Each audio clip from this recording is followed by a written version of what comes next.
해볼까 하는데 내란 특검이 조희대 사법부가 내란 동조 혐의를 다 털어줬어요. 무혐의라고. 아, 네. 그런데 우리는 이해하기가 어려웠죠. 왜냐? 12월 4일 내란의 밤 때 언론을 통해서 보도가 됐었거든. 네. 12월 4일 00시 33분에 네. 채널A 보도 떴고. 떴지. 네. 이 계엄 네. 상황. 그렇죠. 형사재판 관할 검토 중이라고 나왔지. 네. 그리고 0시 46분 조선일보인가요? 네, 조선일보. 예, 이데일리인가요? 이데일리. 조선일보도 있었어요. 조선일보도 네, 있었어요. 네. 네. 대법원에서 긴급 간부회의, 계엄령 효력 등 검토. 조희대 대법원장은 국민의 기본권을 수호하는 보루로서 사법부의 역할을 강조하며 각급 일선 법원에 전달할 내용이 있는지 등을 검토한 것으로 전해졌다. 네. 와. 그래서 네. 아니 이걸 어떻게 털어주냐? 털어줄 거면 왜 털어줬는지 이유를 좀 설명해달라. 우리가 계속 이야기를 했는데 네. 오늘 한겨레가요 불기소 결정서를 입수를 해서 보도를 했습니다. 네.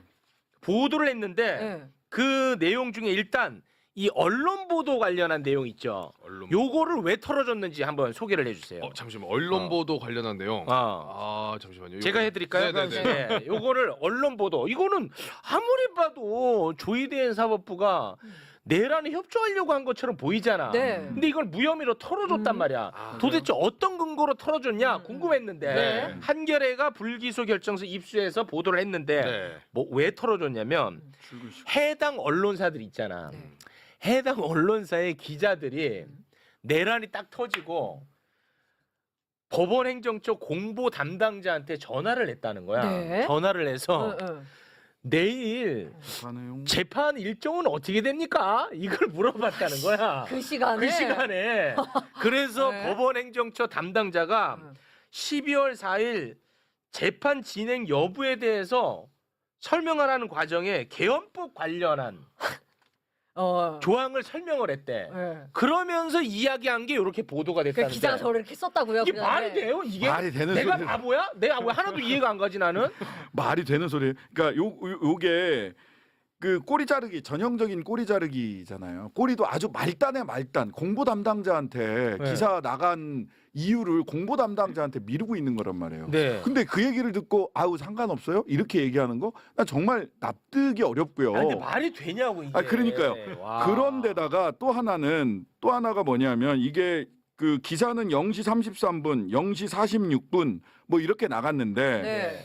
조희대는 그 조희대 대법원장은 0시 40분, 천대엽 처장은 0시 50분에 왔다. 출근했다는 거죠. 그러니까 사무실에 온 시간이 더 늦다. 기사 나가기 전보다. 네. 그렇습니다. 이렇게 얘기를 해요. 네. 근데 그 전에 지난번에도 여기 와서 얘기를 했는데 아니 회의 자료 준비를 한 게 있을 거 아니야. 회의 네. 자료 누구 지시로 어떻게 준비했지? 음. 라고 그 여기에 대해서 심지어는 여기서는 근데 그 얘기가 없고 그 얘기는 없고 왜 법원 행정처 차장실에 조희대 천대엽 법원 행정처 차장이 모였냐?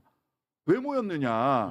했더니 지시나 소집으로 모인 게 아니라 그냥 모였다 이렇게 나와요. 그냥 법원에 가야지 하고 그냥 자연스럽게 와서 모였다는 그러니까 거예요. 일단 출근하자 하면서 왔다는 출근. 거예요. 그게 말이 됩니까? 어떻게 그 시간에 출근하면서 대법원장이나 법원 행정처 차장의 그 지시 없이 법원 행정처 차장의 그 차장실에 그냥 모였다는 거예요. 그리고 이전에 회의 자료 검토 제대로 그 누구 지시 없이 회의 자료 막 만들고 네. 공보 담당자가 그냥 누구의 지시도 없이 그냥 얘기하고 기자한테 이게 저는 저는 사실 그 법원이 요거 하나만 좀 네, 확인하고. 네. 조직이 아니지. 여기 그 언론 보도에서 보면 진짜 이상한 대목이 있어요. 요렇게 딱 나와 있는 부분이 있거든요. 특검팀은 당시 모임과 관련해 네. 대법원장이 계엄이 위헌적이라는 취지로 말했다. 라는 대목이 있어요. 네.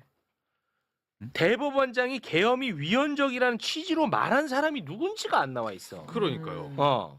굉장히 애매하게 써 있어요. 언제 그런 얘기를 했다는 거예요? 그날 밤에 이제 조희대가 0시 40분에 출근을 했다는 거예요. 출근을 해서 뭐 다들 모이지 않았겠습니까? 그때 조희대가 계엄이 위헌적이라는 취지로 말을 했다는 거야. 내부적으로 모임에서 예. 근데 그게 누가 이런 얘기를 듣고 특검에다 말을 했다는 건지 이게 안 나와 있어요. 아니 그것도 그렇고 시간이 아까 이것도 사실은 저 신 의원님이 잘 지적하신 것처럼 사실 조이대라든가 천대엽이 무관하다는 근거가 될 수 없는 게 이제 늦게 왔다는 거잖아요. 근데 그거를 일단 늦게 온 시간은 맞다고 칩시다. 네. 0시 40분이나 0시 50분 정도에는요. 이거 계엄 틀어지겠네. 해제 직전이었어요. 해제 직전이었어요, 사실. 아. 해제 직전이었어요. 그러니까 저는 지난주에 저 경찰청장에 대해서는 파면을 했잖아요. 헌재가 네, 탄핵 결정을 그렇습니다. 했잖아요. 네. 조지현 경찰청 전 청장에 대해서 이제는 전 청장이 됐죠. 근데 그 청장에 대해서 헌재가 판단한 건 뭐냐면 일반 국민들조차도 위헌 위법한 걸 알 수 있다라는 거예요. 당연하죠. 너 그 경찰청장직이나 되면서 그걸 왜 몰랐다고 어떻게 몰랐다고 그 일상적인 업무를 진행하냐. 그날 밤에 윤석열이 계엄을 선포한 순간 대법원 그러니까 고위공직자든 일반인이든 딱 판단은 둘 중에 하나예요. 계엄이 계엄이 제대로 진행이 돼서 윤석열이 권력을 독재를 하겠구나. 그럼 내가 여기서 살아남으려면 어떻게 해야 될 거냐라는 것과 도저히 이건 받아들일 수 없어. 무슨 짓이든 난 싸워야 돼. 둘 중에 대법원은 취했던 태도는 살아남으려 했던 게 아니냐는 의혹을 가질 수밖에 없어요. 이 상황은. 그러니까 저는 네. 질문하고 싶은 게 10시 반에 계엄 적어도 네. 10시 21분 10시 반에 계엄 네. 선포가 됐잖아요. 그리고 1시 1분에 해제가 됐어요. 네. 그리고 이 양반들 1시가 다 돼서 0시 40분, 0시 50분에 대법원에 갔어요. 그렇습니다. 네. 어디 저 뭐 두 시간이 비어요. 대전 사세요? 2시간 빈다고. 2시간 동안 뭐 했냐고. 2시간 동안 뭐 비어. 하셨냐고. 그때 네. 국회의원들 다 모여서 우리는 저 때면 바로 가기로 하면 되는데 우원식 의장님 왜 빨리 안 했어요? 이러고 있을 때 그래요. 12시 분위기가 좀 다 넘어가면서 끝나는 150명 분위기였어. 모였다고요. 2시간 12시 빈다고. 넘어가면서. 네, 2시간 네, 벼요. 2시간. 2시간 그리고 동안 뭐 했냐고. 이게 조이대가 당시에 계엄이 위헌적이라는 취지로 말했다는데 나는 이걸 절대 믿을 수가 없는 게 시간이 한참 지난 12월 4일 동이 트고 출근할 때 조이대 다시 한번 보고 맞아. 네. 믿을 수 없어요. 그 계엄 과정에서 혹시 법적 절차를 따르지 않았다면 법적인 문제가 있을 수 있다는 지적도 나오는데 원장님은 어떻게 보시는지도 궁금합니다. 차후에 그런 어떤 절차를 거친지 한번 지켜봐야 될 것 같습니다. 뭐 사실이면 탄핵 사유까지 될 수 있다 이런 말까지 나오는데 혹시 원장님 입장 있으신가요? 네, 그런 부분 나중에 다시 말씀드리겠습니다. 야, 그때는 야, 위헌적이라고. 요런 때가 어. 야, 네가 위헌적이라고 임마 얘기했다고 이 자식아? 이 자식들 진짜 이걸 믿으라고 하면 나를 어떻게 믿어요, 내가? 그러니까 저희가 계속 지적했던 지점이 바로 그 지점이잖아요. 와. 가장 헌법적 해석이나 법률적 해석의 어떤 최고 권위기관 중에 하나가 대법원이고 네. 그 수장이 대법원장인데 당시에 국민들을 상대로 가장 먼저 어나운스를 했어야 되거든요. 그렇습니다. 이 계엄 이건 헌법에 반합니다. 딱 그 한마디를 했어야 돼요. 당연하죠. 근데 누구나 봐도 명징한데 그 얘기를 안 하고 있다가 1년이 지난 이 시점에서 수사 결과로 네. 사후적으로 네. 누가 봐도 이건 면피하기 위해서 작출하는 그러니까요. 워딩으로 보여지는데 이걸 어떻게 믿어? 제가 아쉬운 거는 뭐냐면 이 과정의 일련의 과정을 그 당시에 내부적으로 회의 참석했던 사람들에 대한 진술 정도를 취합한 것 같아요. 네. 그렇게 해서 진실이 안 나와요. 네. 저는 최소한의 어떤 강제 수사를 했어야 강제 수사가 되는데 있어야지. 지금 봐서는 강제 수사 했다는 소식이 없잖아요. 없어요. 압수수색이든 뭐든. 네. 여기 불기소 보고서에도 없다고 그 내용이. 그러니까 진술서 받은 거 있어. 진술서. 그러니까 신원님 말씀하신 회의 자료도 있어야지. 네. 네. 그러니까 이런 방식으로의 수사 결과물을 이렇게 내놓으면 안 됐어요. 네. 그냥 저는 그래서 그때도 여기 나와서 잠깐 얘기했지만 선회를 하자면 현 단계에서 그렇다는 거고 진실이 그렇다는 건 아니다. 그래서 그러니까- 추가적으로 이 부분들을 명확하게 아니, 밝혀야 돼. 의원님은 근데 제가 좋게 봤는데 왜 네. 그 조은석 특검 계속 선회하세요? 그러니까 왜냐하면 이게 단정으로 그게 진실이다라고 규정하면 네. 우리가 이제 그 추가 종합 특검으로 밝혀내었던 그런 부분들에 대해 봉쇄되기 때문에 네. 여전히 밝혀내야 될 지점이다라고 보는 겁니다. 네. 아니 그러니까 지난주에도 나와서 말씀드렸던 대로 아직 다 밝히지 못했다. 우리는 진술까지밖에 못 받았는데 강제 수사가 없어서 수사에 한계가 있었다 하고 열린 결말을 냈어야 되는데 그렇죠. 그냥 진술 받은 거 갖고 마침표를 찍었다는 게 제일 큰 문제다. 그렇습니다. 네. 열어놨어야지. 네. 근데 요 네. 한겨레 보도 보니까 이것도 좀 갑자기 이상하게 보이네요. 조이대와 천대엽이 계엄 해제되기 2, 30분 전에 겨우 온 거잖아요. 그래, 맞아요. 근데 왔는데 이 보도 내용 보면은 위헌적 취지라고 이야기한 것도 있고 법원행정처 안전관리관이 계엄사에서 연락관 파견해달라고 하니까 대법원장이 조이대가 이제 파견하지 말라라고 지시를 했다는데 맞아요. 지금 생각해 보니까 아니 나 같아도 안 보내겠다 그 아니, 시간이면. 야야야 보내다 큰일 나겠다. 이제는 아니야. 어. 늦었어. 아니 근데 이게 저는 10분 남았어. 10분. 과연 그렇게 했었을 거. 왜냐면 만약 진짜 그렇게 했다면 야, 우리가 그 당시 바로 12월 4일 날 모여가지고 유연이라고 규정했고 실제로 그런 조치에 대해서 하지 말라고도 했고 했으면 네. 바로 그거를 알려내야죠. 알렸어요. 우리 그렇죠. 이렇게 했다. 맞습니다. 아무 얘기도 안 했거든. 아무 얘기도 안 하다가 나중에 이렇게 수사가 이렇게 의혹이 쪼여오니까 이렇게 수사 보고서를 통해서 불기소 처분서를 통해서 그런 취지로 말했다. 네. 아니 그래서 저는 그런 취지로 우리 그 변호사님이 뭘 말씀하시려는 건지는 알겠습니다만 해제 직전이라도 나는 얘네들이 태세 전환 나는 안 했다고 보는 입장입니다. 그냥 완전히- 관망했을 거라고 봐. 그러니까 근데 그거 반만. 자체가 저는 그 자리에 있어서는 그 자체가 직무유기예요. 네. 사실 지금 그것 자체가 잘못된 거고 그리고 저런 태도 아침에 나와가지고 뭐 절차가 위반인지 보겠다. 네. 나중에 헌법재판소 말씀드리겠죠. 지금 저기 헌법재판소 결정 내에 따르면 탄핵 사유예요. 저것 자체가. 네. 헌재가 명백히 밝혀 주지원 청장한테 야 경찰청장이 된 사람이 그거 위헌 위법인가 보면 바로 몰라? 누구나 알 수 있고 국민들도 다 알고 얘기도 맞습니다. 나왔잖아. 근데 저딴 식으로 얘기하죠. 저렇게 얘기를 하니까 법원장들이라는 사람들이 국회에 출석해가지고 말 국회의원들 못해. 물어보는데 내란이란 말을 못 하잖아요. 못해. 대법원장이 저렇게 하니까. 그렇습니다. 위헌이란 말도 못해. 그런데 지금 법이 통과가 되지도 않은 내란 전담 재판 설치법에 대해서는 위헌이라는 얘기를 입에 달고 살아. 그렇죠. 그래. 나가. 씨! 윤석열의 공천 개입 의혹의 핵심 인물입니다. 그래서 이제 특검에 출석을 했는데 피의자로 출석하면서 또 교묘하게 시기를 뒤섞으면서 말장난을 해버립니다. 이제는 나한테는 요거 딱딱 다 걸리잖아. 바로 걸려요? 바로 걸리지. 네, 왜냐? 자, 체육관한테는. 아니 지금 공천 개입 의혹의 핵심이 뭡니까? 2022년 6월 지방선거하고 보궐선거잖아. 네.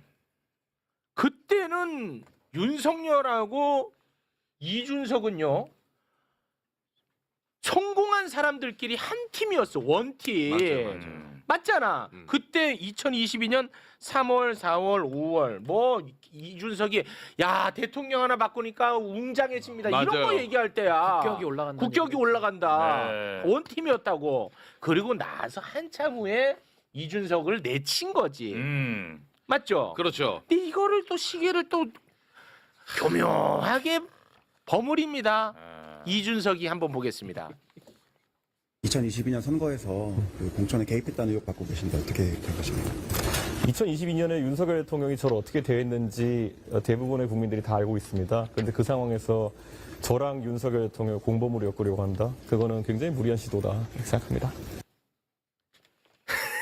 그럼 사람들은 저걸 보면은 좀 그러네. 둘이 사이 안 좋았고 축출됐었지. 이렇게 또 속아 넘어간다고. 예. 그러니까 기억이 희석된 걸 이용하는 거죠. 이용하는 거야, 이준석이. 쟤는. 근데 아까 우리 MC님 말씀해주신 대로 일단 시점 자체가 명확히 달라요. 이준석 대표는 본인이 국민의당 대표를 하면서 대선과 지선을 이긴 당 대표라고 늘 본인 마케팅을 하고 다녔거든요. 네. 그러다가 본인들의 내부 권력 투쟁에서 본인이 축출이 된 거는 2022년 8월달 이후에 그때 이제 가을 들어오면서 그렇습니다. 소송을 했던 것이고 네. 그 이전에 지금 지방선거 전에 어떤 공천 농단이 있었냐, 당 대표로서 본인의 권한을 사유화한 거 아니냐, 내지는 명태균에 원하는 사람 꽂아준 거 아니냐, 이걸 물어보고 있는데 그렇지. 시점을 지금 뒤섞고 있는 네. 거죠. 자 그리고 시점을 뒤섞었죠. 네. 이제는 또 사건을 뒤섞습니다. 그래요? 우리가 지금 공천 개입 의혹에 대한 이야기를 하잖아. 네. 그런데 이준석이가요. 21대 대선 앞둔 이번에 그러니까 얼마 전이지 네, 네. 대선 앞두고 지난 4월에 이준석이가 토론회에 나와가지고 명태균에게 여론조사를 의뢰한 사실이 없다라고 발언을 해서 이게 허위 사실 공표 의혹을 받았어요. 네네. 근데 최근에 이게 이제 경찰에서 무혐의 처분을 했다고. 그러니까 허위 사실 공표와 관련해서 증거가 없다고 네. 무혐의 처분을 했어. 네. 경찰이. 네. 사건이 달라. 갔죠. 아니 전혀 다르잖아. 공천 다르죠, 개입하고는. 아, 공천 다르죠. 개입이랑 아예 전혀 다르지. 다르잖아. 네. 근데 이거를 또 이준석이 페북에 올려갖고 장난질을 합니다. 야, 어차피 아무리 장난쳐도 결과는 항상 일관됩니다. 항상 링크를 딱 다 걸어. 불송치 보이게. 이렇게 장난질을 해요. 예. 그러니까 얘가 이렇게 장난질을 하니까 나는 이 사건을 본질을 안 들여다볼 수가 없어. 나도 시간 없어. 지금 박지원 의원님이랑 또 얘기하고 할 게 많아요. 근데 얘가 이렇게 하니까 나는 또 안 할 수 없죠. 네. 자 그러면 이준석 너가 우리 보고 장난질 한다고 그랬지. 그러면 나의 장난질이 진짜 장난질이라면 요거는 또 고소고발 좋아하잖아. 고소하면 되잖아. 오, 자신감. 들어갑니다. 네.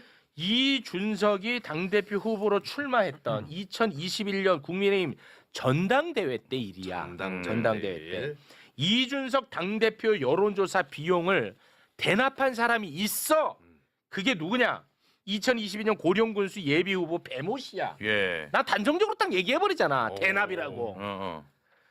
2022년 5월 21일 강혜경, 김태열 카톡 공개합니다. 김태열 수장이 내일 오전 여론 비용 입금 예정이라고 보냅니다. 5월 22일 카톡 공개합니다. 5월 22일 강혜경 씨와 배모 씨의 메시지입니다. 강혜경 씨가 갑작스럽게 찾아뵙고 어려운 부탁을 드려 죄송합니다. 회장님의 은혜 꼭 잊지 않겠습니다. 그리고 계좌번호를 보냅니다. 자, 그리고 명태균도 같이 있는 카톡 공개합니다. 거기에 배모 씨 이름으로 600만 원 입금됐습니다. 자, 이 관련 내용을요. 김태열 소장이 검찰에 가서 진술을 했는데요. 예. 검찰 진술서 공개합니다.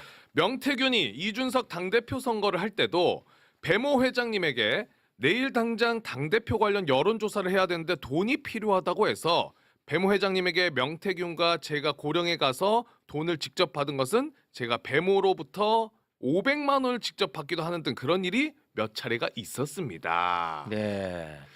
배모 회장이 검찰에서 관련 내용을 진술을 했던 거야. 네. 배모 회장 자신을 명태균이 이준석에게 소개할 때 당대표 여론조사 때 도움을 준 사람이니 고령군수 잘 부탁한다 이런 이야기를 했다는 거야. 이준석 앞에서.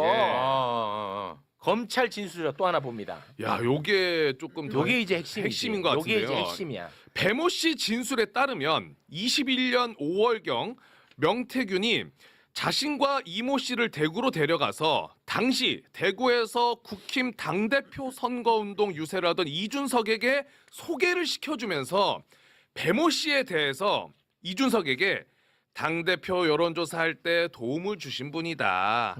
고령군수 생각이 있는 사람인데 잘 좀 밀어주세요. 라는 취지로 이야기를 했고 그 자리에 피의자 김영선 당신도 함께 참석해서 이모 씨랑은 처음 인사했다고 하는데 맞나요? 라고 하니 김영선은 뭐 기억이 안 납니다라고 했지만 배모 씨가 이 진술을 한 거죠. 그렇지. 예. 자, 그러니까 이준석이는 명태균 여론조사를 받았고 그 비용은 배모 씨가 대납했고 그 사실을 이준석이 알았을 가능성은 거의 90% 이상이고. 거의 알았다고 봐야. 거의 알았다고 봐야 돼. 검사님 이거 왜 그러냐면 정리되네. 일단 검사님. 저기서 나오는 배모 씨라는 사람은 어제 그 명태균 재판 결심했잖아요. 네. 그 결심한 5명 중에 1명입니다. 아. 거기에 나오는 뒤에 나오는 징역 3년 구형했다고 나오는 배모 씨가 이분이에요.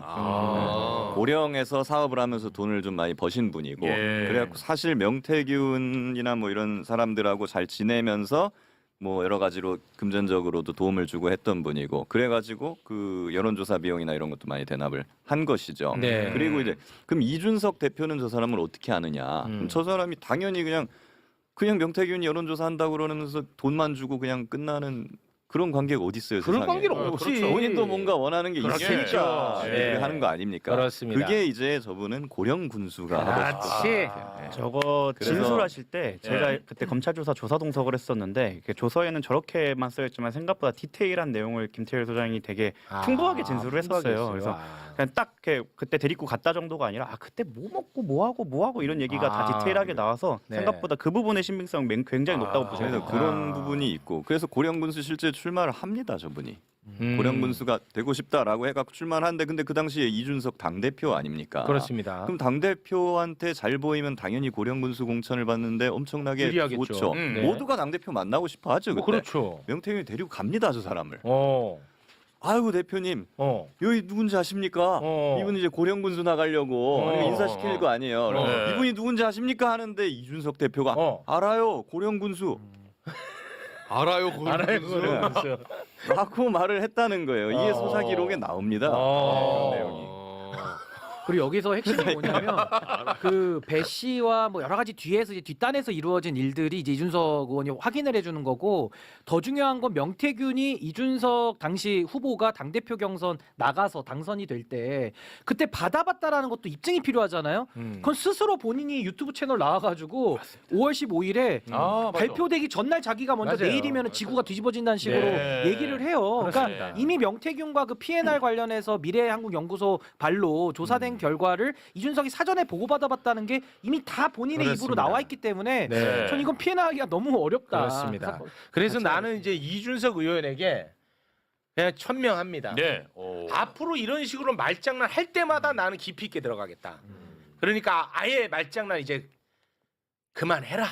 그리고 언론도 문제인 게 저희 사실 변호인 단톡방에도 이게 올라와서 이게 무슨 일인지 싶었어요. 왜냐하면 이 기사가 나오기 몇 시간 전에 제가 서울청이랑 그 일정 조율하고 있었거든요. 이제 추가 조사가 필요하다. 그 강혜경 씨한테 네. 이준석 관련해 갖고 이제 더 물어봐야 될 것 같은데 네. 일정 조율을 하고서 방금 전화를 끊었는데 부송치가 떴길래 부성 씨도 깜짝 놀랐겠네. 아니 부송치는데 우리 왜 또 부르는 거야 하고 또 봤는데 건이 다. 건이 다르네. 그렇습니다. 이거는 사실은 그 제목을 이렇게 써주는 그렇지. 언론도 큰 문제라 생각해요. 이게 누가 문제야. 봐도 이걸 우리처럼 구체적으로 안 보면 그러네. 맞아. 별거 아니네. 이미 이준석은 털고 갔네라고 오해할 수 있게 그렇습니다. 그러네. 헤드라인 제목이 이준석 여론조사 대납 의혹 불송치에 아무리 장난쳐도 결과는 근데 일반이다. 이준석 페이브 다시 올려주시면은 딱 저 기사 헤드라인만 얘가 갖고 와서 그렇지 않은 헤드라인도 있기는 해. 유리한 걸 갖고 온 그거 거죠. 딱 갖고 오고 이렇게 활용하는 거야. 근데 앞으로 이제 또 하면은 나는 그때마다 이거 계속 깊이 있게 다룰 거야. 윤석열은 멀쩡한 청와대를 두고 용산 국방부 청사로 옮겨버렸습니다. 네. 이 정말 미친 짓 중에 가장 큰 미친 짓. 특검도 이거를 계엄의 첫 단추로 보더라고. 이렇게 가가지고 군인들하고 가깝게 지내면서 계엄을 했다. 특검도 그렇게 보고 있는 가장 나쁜 짓 중에 가장 나쁜 짓입니다. 근데 무엇보다도 엄청나게 많은 비용을 썼어. 윤석열은 496억이면 된다고 그랬거든요. 최초에는 최초에. 네. 물론 이제 그것도 이제 돈이 많이 드는 거지. 그것도. 그런데 이게 지금 뭐 정확한 통계가 없어서 그렇습니다만 의원님이 가장 잘 아시겠죠. 지금까지 대통령실을 이전해서 들어간 돈이 한 얼마 정도로 추산합니까? 관저 이전까지 이런 거 다 합치셔야 되는데. 그거 빼고 익명가, 그러니까 청와대가 용산으로 가고 용산에 있던 국방부가 빠지고 다시 들어오고 요거 액면가로만 2천억이 넘어요. 요거만. 2천억이 관저 요거만. 이전이 67억인가? 네, 관저 빼고요. 그게 관저가 67억. 네. 제가 알기로는 그렇죠. 한남동에 원래 외교부 공간으로 윤석열이 들어간 거 아닙니까? 네. 그럼 외교부 공간을 다 만들어야 되잖아요. 만들었잖아요. 그거 만드는데 20매덕이 들었어요. 그러니까. 근데 거기에서 외교 행사가 안 되니까 또 호텔 빌려서 호텔 행사를 빌렸잖아. 했어요. 맞았어. 그게 또 36억이에요. 와. 그리고 경호원들 관사 짓는데 한 50억 들었어요. 와. 아파트였는데 또 수십억 들었어요. 충성관이라고 뭐 짓는데 또 수십억, 이런 거 다 논외로 하고 행정비용 다 빼고 액면가로만 액면가. 청와대 옮기고 국방부 빼고 왔다 갔다 하는 데만 2천억. 그럼 2천억이 아니네. 그럼요. 수천억. 진짜 미친놈이야. 최소 2천억. 최소 그냥 액면가 2천억. 아, 근데 진짜 완전 미친 짓이고 네. 국격에도 안 맞고. 근데 진짜 윤석열이 제일 나쁜 놈이고 제일 미친 놈이지만 그때 윤석열이 이전한다고 할 때 같이 박수 쳐주고 깽거리 쳐줬던 전문가들 많아. 맞아요. 의원님, 걔네들 진짜 그 다 우리가 정리 한번 해야 돼요. 대한민국이 엄청 유명한 그 건축가라는 건축가. 사람이 같이 다니면서 막 여기 좋은 데라 그러고. 아, 그거 다 묻혔어 지금. 아무도 그걸로 뭐라고 하는 사람 없어. 지금 유튜브 하면서 굉장히 잘 나가시던데. 잘 나가요? 네. 아, 그러니까 그분은 이제 뭐 정치인도 아니고 굉장히 전문가로서 이미지도 좋고 그랬던 맞아요. 분이거든요. 네. 근데 그분이 갑자기 튀어나와가지고 이거는 정말 신의 한 수라고 해버리니까 나는 전문가가 아니잖아. 이거를 비판하기가 굉장히 어려운 거야. 그러니까 그때 한 걸로 따지면 지금쯤 그런 분들은 저기 청와대 앞에 모여가지고 이전 반대한다 뭐 이런 그러면 거 인정. 하셔야 되는 아, 그럼 거야. 인정. 그러니까 그러면은 나도 아무튼 뭐 그 얘기는 뭐 그 정도로 하고요. 네. 그런데 이제 청와대 멀쩡한 게 있으니까 이제 그쪽으로 이재명 정부는 또 이전을 지금 거의 완료했습니다. 네. 네. 관저는 조금 리모델링을 하는 것 같더라고요. 그래서 아직 그게 완성이 안 돼가지고 당분간은 한남동에서 출퇴근하는 걸로 그거는 리모델링이 아니라 지금 보안 문제 때문에 그렇잖아요. 아, 워낙 보안 파괴를 해놔가지고. 예. 그것 때문에 그래요. 관저를요. 네. 이제 조금 전에 말씀드린 여민 1, 2, 3과는 국민에게 개방을 안 했어요. 여기는. 그러니까 이 내부 시설에 대한 보안이 굉장히 나름 괜찮아요. 아, 그래요? 빵카도 그렇고. 근데 관저는 개방을 했는데 3년 동안 850만 명이 다 본 거예요, 관저를.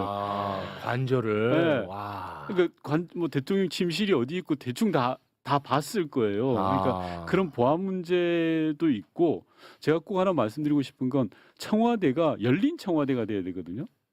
근데 관저를 저는 지금 이재명 대통령이 쓰시는 것보다 다른 공간으로 옮겼으면 좋겠다는 생각을 가지고 있어요. 그건 왜 그렇죠? 왜냐하면 지금 관저를 쓰게 되면 보안으로 묶어야 될 구역이 너무 많아져요. 그러니까 청와대를 열어야 돼서 청와대에 관람객들이 오고 가고 해야 되거든요. 원래 그 청와대를 열어놔요? 그럼요. 그래서 예전에 그랬잖아요. 관람객들이 지나가다가 대통령님하고 소리치면 문재인 대통령이 창문 열고 안녕하세요 인사하고 그랬어요. 그거 너무 위험한 거 아니에요? 아니요. 그거 들어올 때 보안 조치가 되니까 관람객 정해진 시간과 코스에 이렇게 움직이시면 그러다가 그래요? 대통령 나가시는 동선하고 맞으면 이제 만날 수 있고 이랬던 거죠.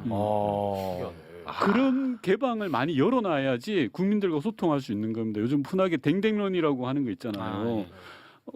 경복궁 광화문 이쪽에 러닝하는 부분 그것도 다 연관되어 있는데 경호 조치를 풀어줘야 되는 거예요. 그게 가능하도록. 근데 그 얘기 들었어요? 관절을 맘먹고 가서 부신 것 같지 않아? 전 그것도 왜 이렇게 망가졌다는 거야? 의심해봐야 된다고. 아니 예전에 우리 왜 정권 바뀌고 나서 초반에 그런 제보 받았잖아요. 그러니까 이동식 화장실을 갖다 놓은 거야 일부러 관저 앞에다가. 왜? 청와대 개방한다고요. 모욕적이라고. 그러니까 관람객들을 위한 거라고 하면서 화장실을 그 앞에다 갖다 놨어. 아니 이야기 좀 설명을 해야 되는데 진짜 열받네. 이 정권이 바뀌기도 전에 자기가 들어오기도 전에 개방을 했잖아. 개방을 하겠다 그러고 네. 관저 앞에다 준비작업을. 이동실 화장실 놓겠다 그런 거야. 화장실을 그렇게 급선무로 놨어요. 놓겠다 그래서 그 의도가 있네. 당연히 이거는 그래서 반대를 했죠. 야 그래도 명색이 현재까지 대통령이 문재인 대통령이다. 니네 이거는 문제가 있는 거다라고 해서 반대를 해서 그건 놓지는 못했어요. 그런 식으로 이렇게 일부러 모욕 주기가 모욕주기 한 많네요. 거죠. 네. 자 그리고요. 지금부터는 진짜 화나는 이야기인데 윤석열이가 아까 그 재판정 나와가지고 군인들 복지 이야기했잖아. 네. 근데 이 자식이 자기가 지각할 때 몰래 출근하려고 쥐구멍을 하나 팠어. 근데 몰래 출근하려고 쥐구멍을 팠어. 그런데 그 팔려면 비용이 들잖아. 4억이 들었거든. 네. 그거 국방비를 땡겨다 썼어 이 새끼가. 야 진짜 나쁜 놈이야 이놈은. 지각 하나 하려고 이렇게. 이게 4억 들었는데 이게 국방비로 한 거예요. 국방비로. 진짜 나쁜 놈 중에 천하의 나쁜 놈인데 더 나쁜 놈인 게 뭐냐면 이 새끼가 도어 스태핑한 거 알지? 알죠. 근데 이놈은 이미 도어 스태핑 하면서 도어 스태핑 하면은 정시에 출근해야 되잖아. 그렇죠. 얘는 그때부터 이제 안 할 생각이었던 거야. 너무 힘드니까. 그때부터 얘는 지각할 거를 미리 생각해 놓고 이 구멍을 뚫어버린 거예요. 그래서 완공되기 이틀 전에 도어 스태핑 중단 선언했어. 한동훈 좋아하는 사람들은 이거 오늘 좀 꼭 봤으면 좋겠어. 계엄 실패하고 민간인 신분이던 노상원이 계엄 실패 수습 방안을 세웠던 것 같습니다. 계엄 이후 실패한 이후의 계획들. 그러니까 계엄 전까지는 계엄에 대해서는 노상원이 다 계획했고 실패하고 나서도 실패 수습 방안도 노상원이 했던 것 같아요. 네. 그런데 노상원이 세운 그 수습 방안이 실제로 실행이 됩니다. 그 계획대로요? 실제로 됩니다. 12월 4일 계엄이 실패로 끝나자 김용현하고 노상원이가 수차례 통화를 하는데 그 통화 내용 중 일부를 좀 소개해 주시죠. 자, 김용현이 노상원에게 이렇게 얘기를 합니다. 망했다. 애들 다 철수시켰다. 다 내 탓이다. 수습 방안 세워서 대응해 나가야겠다. 네. 이렇게 얘기를 하거든요. 이렇게 이야기를 하거든. 예. 이 이야기를 듣고 노상원은 바로 수습 방안을 세웁니다. 네. 그 수습 방안에 대해서 노상원이가 경찰에 아주 구체적으로 진술을 했거든요. 그 수습 방안 소개해 주시죠. 자, 탄핵안이 상정이 될 것 같은데 국회 본회의에 그러면 국힘 이탈표를 방지한다. 그리고 윤석열이 대국민 기자회견 통해서 사과한다. 그리고 김용현 1심 선고가 내려지겠죠? 예. 재판이 넘겨지면 그 선고 후에 김용현이 항소를 포기한다. 그럼 형이 확정되지 않습니까? 그러면 윤석열이 사면권을 행사해서 김용현을 사면해준다. 여기 이제 계획이었던 거야. 예. 근데 진짜 이대로 됐습니다. 네. 자, 12월 4일 국회에서는 윤석열 탄핵소추안을 발의합니다. 예. 그러자 바로 윤석열이가 이탈표 방지 차원이었나 봐. 한동훈을 대통령실로 불러. 맞아요. 기억나지? 네, 맞아. 테이블에 이렇게 해가지고 어.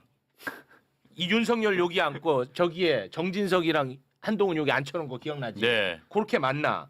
그리고 나서 바로 다음 날 12월 5일 이거 한동훈 지지자들이 꼭 봐야 돼. 한동훈이가 탄핵 무조건 내가 막겠다고 선언합니다. 그 한동훈의 잘난 모습 12월 5일의 한동훈의 모습 함께 보겠습니다. 당 대표로서 이번 탄핵은 준비 없는 혼란으로 인한 국민과 지지자들의 피해를 막기 위해서 통과되지 않도록 노력하겠습니다. 진짜 그렇게 됐네 근데. 근데 뭔 한동훈이 내라를 막어? 탄핵을 막았잖아. 뭐 본인이 다 막은 것처럼 얘기해. 아이고. 이게 네. 아 근데 약간 그 우리 최욱 앵커가 기억에 왜곡이 있어요. 아, 네네. 그러니까 윤석열, 한동훈, 정진석이 셋이 앉아서 이거는 비상계엄 선포 전에 만났을 때 장면이고 비상계엄 선포해서 내란이 실패한 이후에 만났을 12월 때는 4일. 네, 그때는 그 장면이 아니고 비공개로 만난다. 그렇지. 그 장면은 공개가 안 됐어요. 근데 비공개. 그때 아마 야 내가 그냥 조금 시간 여유를 두고 물러날 테니 다음엔 네가 해. 뭐 그래. 라는 취지로 얘기를 들었던 거 아닌가라는 생각이 들어요. 왜냐하면 그리고 12월 7일 탄핵소추가 부결되잖아요. 국회에서. 네. 그리고 바로 그 다음날 12월 8일 날 기억하시겠습니다만 한동훈 당시 당대표하고 당시 한덕수 총리가 국민의힘 당사에서 맞아요. 앞으로 우리 둘이 공동 공동정부. 운영합니다. 이 예. 정부는 그 발표를 한 게 12월 8일 일요일이거든. 그러니까 이거는 그거는 그 전. 장면이고 공개된 거. 공개가 된 게 없군요. 그렇죠. 비상계엄 이후에 만났을 때는 아마 분위기가 좋았을 거예요. 그러니까 저런 얘기가 나왔죠. 그거는 제가 조금 헷갈렸던 것 같습니다. 예. 그건 바로 잡고 갑니다. 그래야 또 나중에 뭐 안 날라오지. 또 날라올 뻔. 왜 매일 오프닝 때 사과하는 줄 알겠다고. 예. 죄송합니다. 뭐 그렇게 뭐 큰.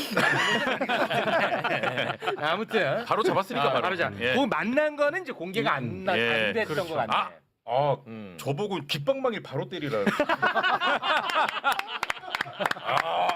다 본인이 그런 거잖아요. 그렇지. 만약에 근데 그때 만났을 때 이렇게 만났으면 어떡할 거야? 봤어? 실제. 봤어? 아직도 반성의 기미가 죄송합니다. 네. 한 대 더. 죄송합니다. 네. 아무튼 한동훈이가 탄핵 막은 거, 요게 네. 본질이야. 그게 본질이죠. 한동훈이가 탄핵 막았어. 예. 그러니까 다시 말해 노상원의 계획대로 갑니다. 예. 이탈표 방지됐죠. 자, 그 다음에 윤석열이가 대국민 기자회견을 할 거라고 했죠. 12월 했잖아. 7일 실제로 윤석열이가 대국민 담화를 발표합니다. 예. 함께 보시죠.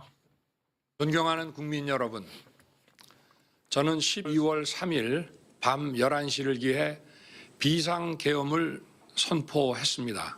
매우 송구스럽게 생각하며 많이 놀라셨을 국민 여러분께 진심으로 사과드립니다. 실제로 했어. 그리고 12월 7일 탄핵소추안을 국회 본회의에서 표결하려고 했는데 정족수 미달로 무산이 돼버리죠. 맞아요. 예. 실제로 무산돼 버려요. 12월 7일. 네. 그리고 바로 12월 8일 김용현이가 지발로 검찰에 가는 거야. 그러니까 노상원이가 이야기한 그대로 이루어진 거지. 예. 그대로 된 거야.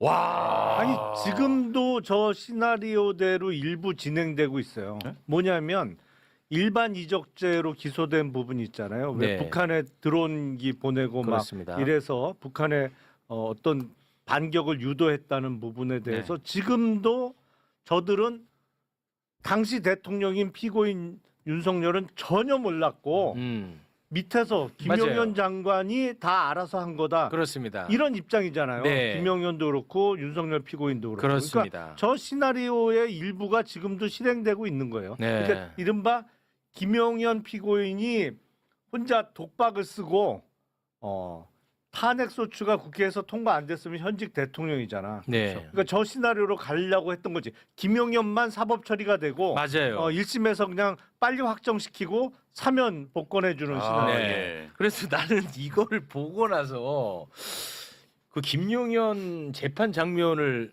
이렇게 또 생각을 해보니까 김용현이는 별로 안 까불고 가만히 있더라고 보면은 변호사들이 까불지 예. 김용현이는 아유 빨리 진행되고 난 사면 받아야 돼.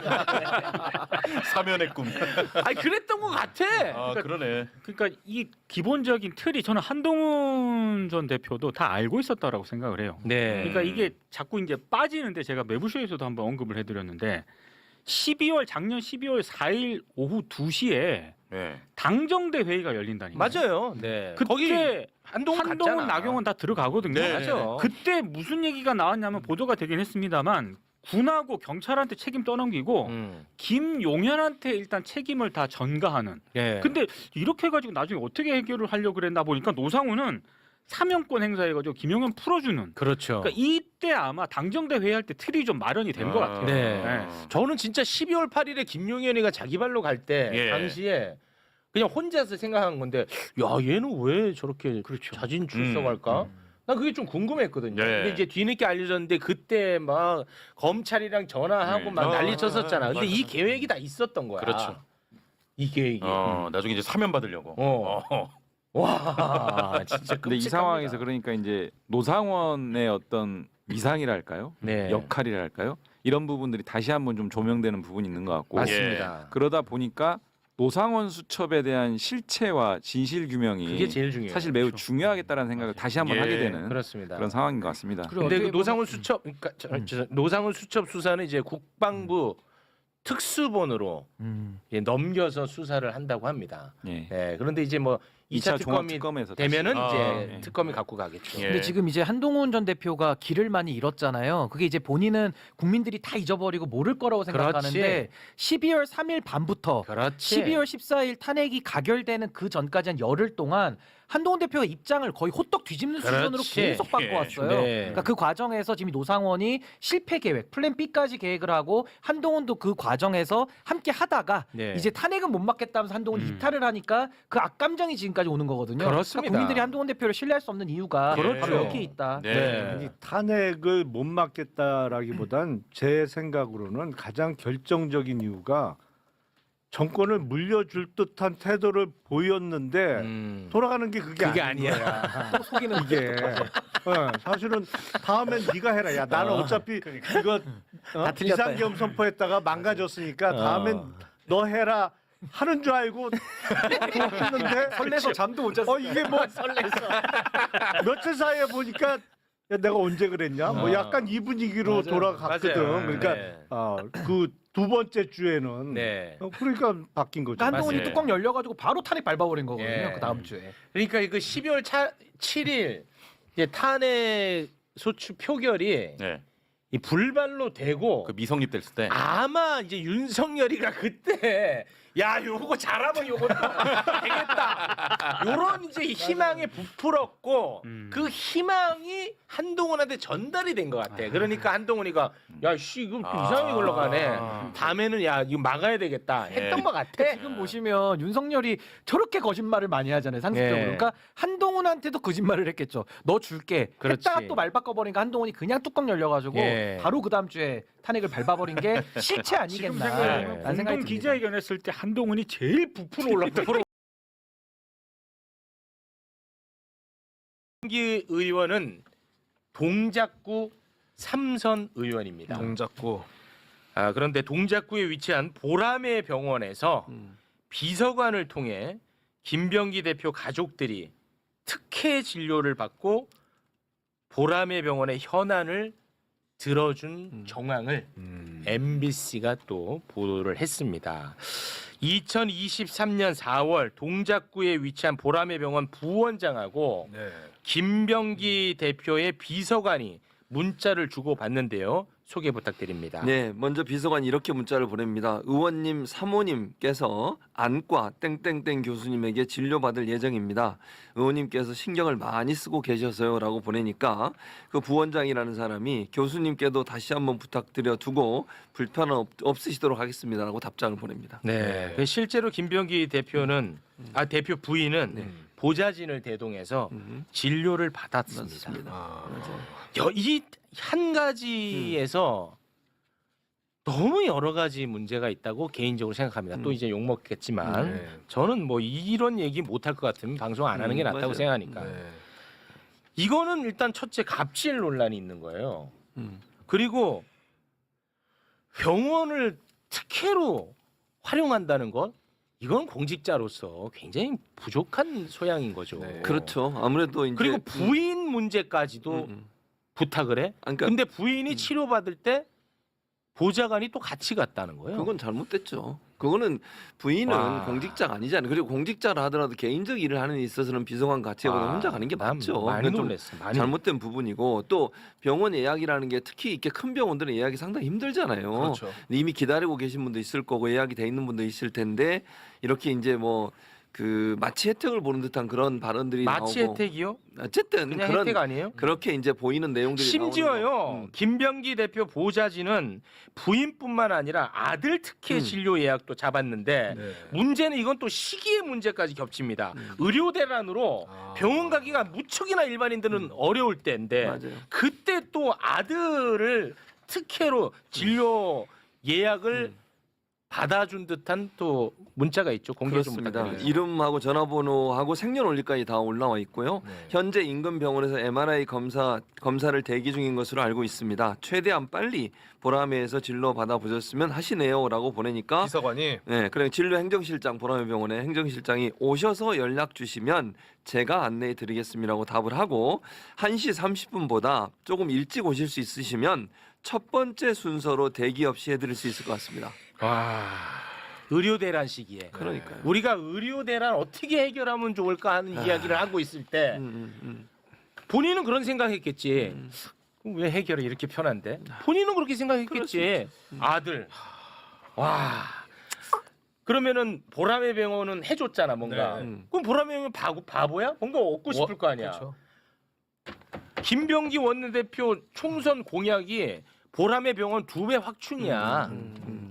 그렇게 주고 받는 거야. 근데 여기에 대해서 김병기 대표의 해명이 항상 더 문제야. 해명 좀 소개해 주세요. 네, 지역구 관내 병원이기에 해당 병원과 친분이 있는 보좌진에게 예약을 부탁했을 것으로 기억한다. 아들은 다른 사람들처럼 접수 후 대기실에서 같이 대기하고 호명되는 순서를 따랐으며 영상 촬영만 보라매 병원에서 했고 치료는 다른 병원에서 받았다. 이렇게 해명했습니다. 그러니까 나는 이렇게 해명하면 이게 먹힐 거라고 생각하는 생각 자체가 나는 정말 화가 나요. 나는 어떻게 이게 먹힐 거라고 이런 해명을 해? 와, 진짜 참담합니다, 진짜. 근데 제가 어제 분명히 말씀드렸죠. 사이가 나빠진 보좌관이 지금 계속 제보를 하고 있기 때문에 앞으로 계속 나올 것이다. 오늘 MBC에서 또 나왔어. 이번에는 김병기 원내대표가 지시를 해서 네. 그 보좌진이 국정원에서 근무하는 아들의 업무까지 도와줬던 정황이 나왔어요. 소개 좀 해주세요. 네. 하나하고 연관된 부분인데요. 이게 지금 화면 네. 띄어졌네요.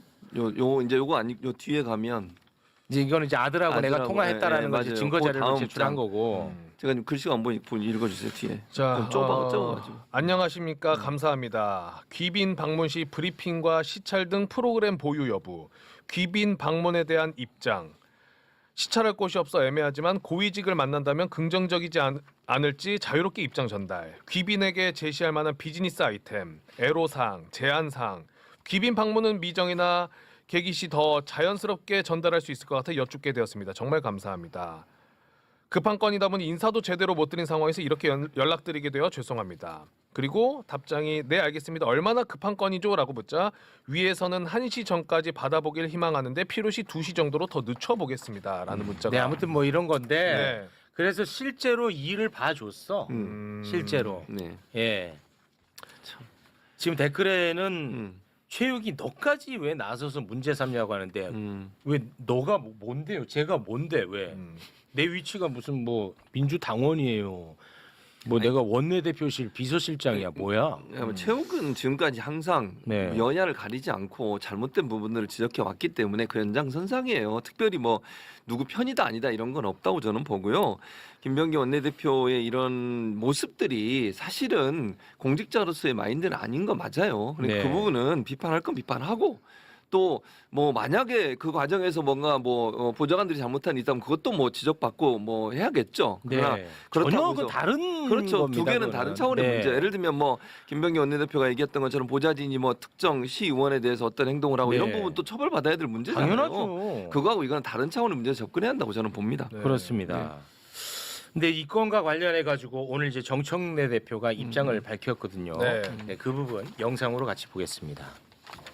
김병기 원내대표께서 저에게 전화를 하셨고 국민과 당원들께 송구하다는 취지로 그리고 또 저에게도 송구하다는 취지로 말씀을 하셨습니다. 더불어민주당의 원내대표라는 자리는 실로 막중한 자리입니다. 그래서 본인도 아마 고심이 클 것으로 생각합니다.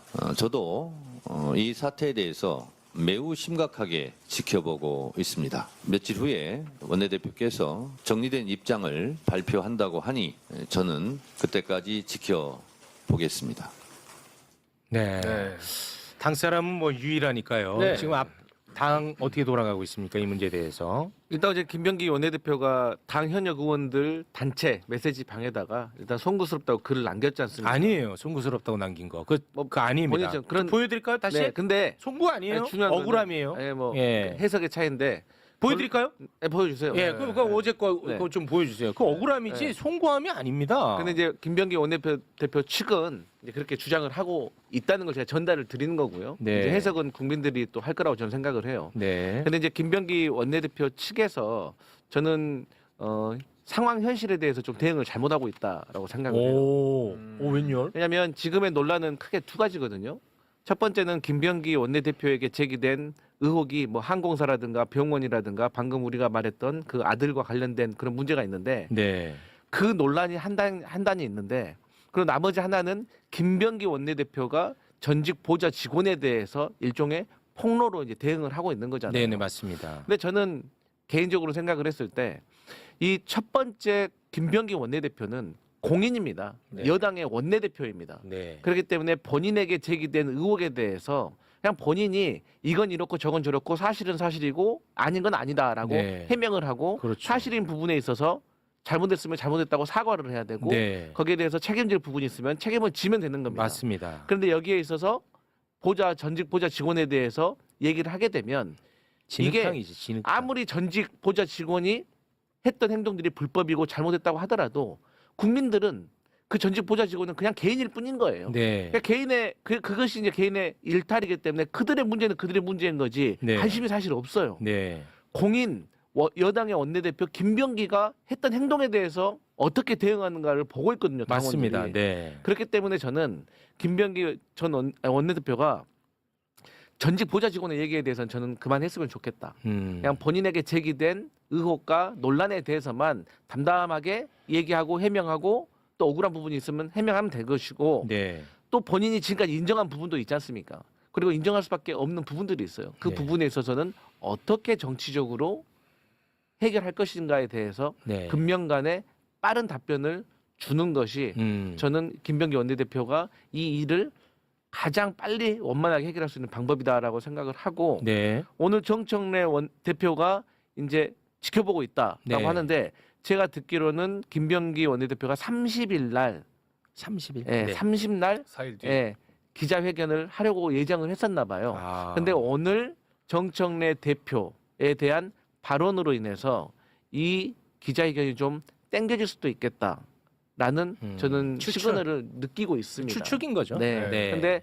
우리 지금 매불쇼에서도 다루고 있는 이 상황이 너무나도 엄중하고 엄중합니다. 저는 지금 사실 언론에서 지금 국민의힘에 대해서 우리가 강하게 몰아붙일 수 있는 아젠다들이 많거든요. 네. 뭐 장동혁 대표나 한동훈하고의 이 갈등 상황이나 나경원, 천정군 갔냐 안 갔냐 이런 거 가지고 저희가 얼마나 호재를 맞이할 수 있는데 이걸로 인해 가지고 그 호재를 우리가 놓쳐버릴 수 있다. 네. 그래서 이 부분에 있어서는 현명하게 빨리 판단하실 거라고 생각합니다. 네. 저는 뭐 민주당원은 아니지만 제가 누차 말씀드리지만 지금 우리가 당면한 과제가 너무 많지 않습니까? 네. 내란도 빨리 해결을 해야 되는데. 그렇죠.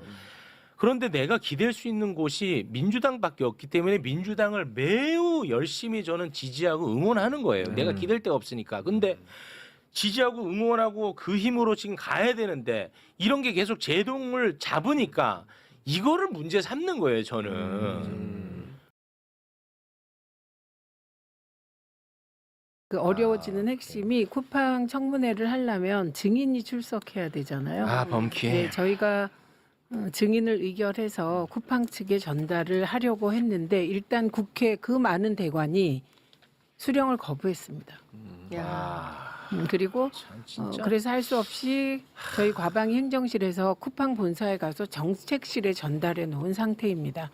근데 그 사이에 여러 가지 보도가 나왔잖아요. 네. 그래서 내용은 갈수록 청문회 할 내용이 풍부해지고 있는데 네. 쿠팡 측의 대응은 점점 더 꼼수 플러스 교묘해지고 거기에 미국 정계까지 로비로 동원하는 네. 상황이라서 예. 상황은 복잡하게 꼬이고 있습니다. 아니 그 쿠팡 얘네들이 미국에는 그렇게 무시 못할 거 아닙니까? 솔직히 이게 너무 자존심이 상해요. 나는 못 견디겠어요. 네, 저희도 마찬가지고요. 당일날 그 쿠팡의 전 사장 저희 과방위 청문회 때 쿠팡 전 사장인 박대준 씨는 사라지고 그러니까 아무리 그 쿠팡 부사장들한테 소재를 파악해서 우리 데려오라고 해도 소재 파악을 못하겠다는 답변만으로 일관해서 김범석을 불러낸다 안 불러낸다 이거 이전에 쿠팡이 외국인 2명을 내세워서 그 언어 소통이 잘 안 되고 통역 과정에서 또 약간의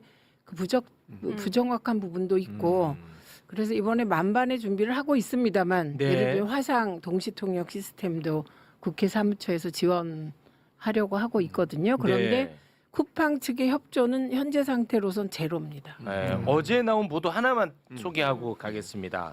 쿠팡은 수사 대상입니다. 네. 근데 얘네들이 이제는 지들이 수사 대상인데 특검인 것처럼 행동을 해. 본인들이 지들이 갑자기 자기들이 우리가 이 개인정보 유출 관련해 가지고 아주 자세하게 조사를 다 해봤습니다.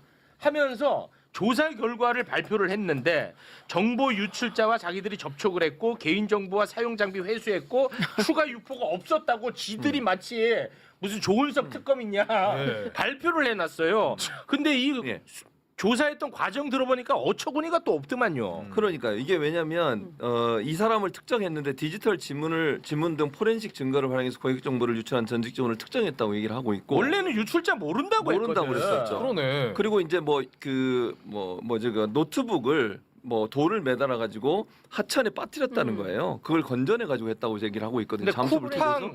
쿠팡 에코백에다가 거의 넣어가지고 하천에다가 빠뜨렸다는 거야. 쿠팡 로고가 있는 로고에 에코백에 넣어서 나중에 잘 찾기 위해서 그거를 잠수를 해가지고 찾았다는 거야. 예. 찾아봤더니 이건 뭐 3,400만 개가 아니고 그럼 한 3,000개 3,000개 정도고 정도. 그것도 다 삭제했고 제3자한테 유출도 안 했고 말도 안 되는 걸 이번에 발표를 했어요. 이미 유출됐다는 신고가 여러 와. 군데에서 나왔는데 그럼 그 사람들은 다 유령이라는 말입니까? 그러니까 있을 수 없는 일이고 무엇보다 정부 차원에서 굉장히 이거는 용납하기가 어려워요.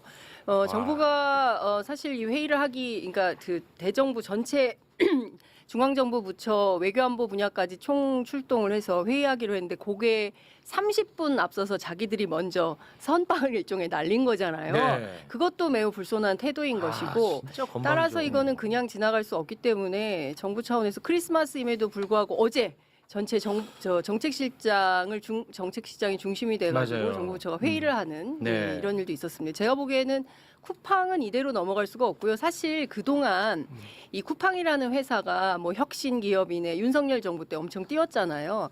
그러면서 일종의 규제 완화를 해줘야만 하는 온라인 플랫폼 사업자인 것처럼 되어 있었어요. 그러면서 예를 들면 왜 이렇게 오랜만에 나오니까 목이 다 매네. 닥터앤 당연 죄송합니다.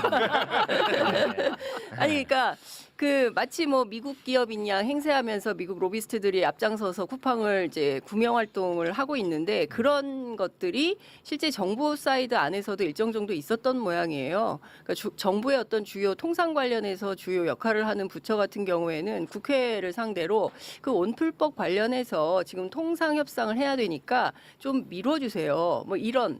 근데 지금은 어쨌든 통상과 관련해서 모든 관세 협상이 마무리됐기 때문에 더는 관련된 규제를 늦출 수가 없다라는 게 국회 정무위원들의 판단인 것 같습니다. 네. 여기 요거는 한 가지 짚고 넘어가야 돼. 이 조사 결과 발표한 거 기분 안 나빴어요? 기분 그런 거보다 그 네. 전에 네. 지금 이 쿠팡이 그 조사 결과라고 낸 그것이 어떤 행위냐면 사실은 민관합동조사단이 지금 조사를 차근차근 진행을 하고 있어요. 그렇습니다. 그래서 쿠팡이 협조해야 될 건 그 내부 소위 그 내부에서 문제를 일으킨 사람을 특정해서 네. 경찰이 조사를 해야 되는 상황이었어요. 맞습니다. 그래서 요 사실들을 저희가 쿠팡이 이번에 발표한 건 그건 뭐 과기부가 이건 민간합동조사단이 특정한 것이 아니라고 네. 얘기했기 때문에 받아들이실 필요가 그건 없습니다. 맞죠. 네. 그런데 요 내용 그러니까 수사를 하고 그 사람을 특정해서 요렇게 한다는 과정을 저희도 알고 있었는데 전부 이게 오프 더 레코드 해놓은 상황이었어요.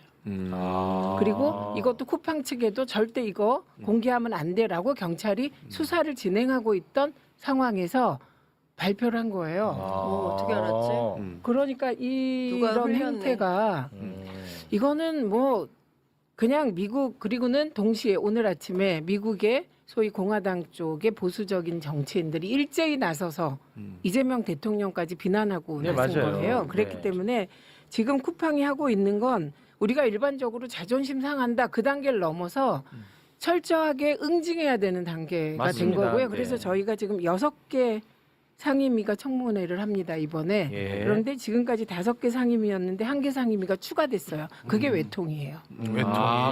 그래서 네. 들어갔구나. 네. 너무 잘하신 것 같다. 네. 그리고 이번에 안 나오면 저희가 30일 날 모여서 20일, 21일로 재결의할 겁니다. 왜냐하면 네. 공시를 해서 의무적으로 나올 수 있게 하고 네. 그리고 30일 날 29일 날 국정조사 요구서를 지금 발의를 이미 다 준비 끝났고 이제 절차만 들어가면 되게 해놨습니다. 그러니까 청문회를 우습게 보고 안 나오면 국정조사 그리고 지금 이번에 나오는 부처가 국토위의 국토부는 왜 중요하냐? 배달업체 인허가권을 국토부가 갖고 있고요. 네. 공정거래위원회가 소위 불공정 거래행위 조사에서 과징금 때릴 수 있고요. 제가 가장 중요하게 생각하는 게 기재위입니다. 국세청장이 나오게 돼요.